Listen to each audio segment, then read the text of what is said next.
La sortie aujourd'hui de Climax du subversif réalisateur italo-argentin Gaspar Noé, un long métrage récompensé à la quinzaine des réalisateurs au dernier festival de Cannes.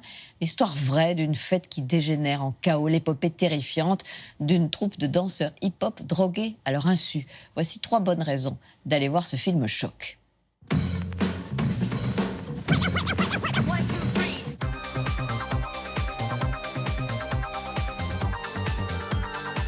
Voici la recette du nouveau cocktail explosif de Gaspar Noé. Le réalisateur controversé qui avait choqué Cannes en 2002 avec Irréversible revient avec son 5e film, Climax.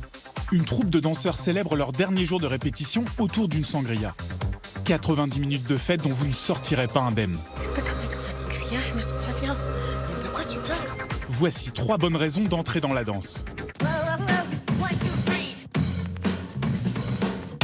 Depuis son premier film Seul contre tous en 1998, chaque film de Gaspar Noé est une expérience visuelle hors norme. Une mise en scène vertigineuse qui est devenue sa marque de fabrique. Comme j'ai fait beaucoup de films, je sais quelles sont les séquences qui ont impressionné les gens ou pas. Peut-être que j'étais gratté dans les effets que j'aimais le plus. Et j'ai fait un best-of ou un worst-of Gaspar Noé. 90 minutes de film, 90 minutes de musique.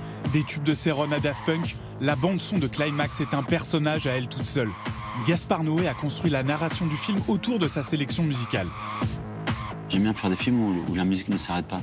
Dans le cas de ce film-ci, je voulais qu'il se situe en 1995, donc je me dis tiens, quelles sont les meilleures musiques de danse sur lesquelles moi j'ai dansé en boîte ou à la maison.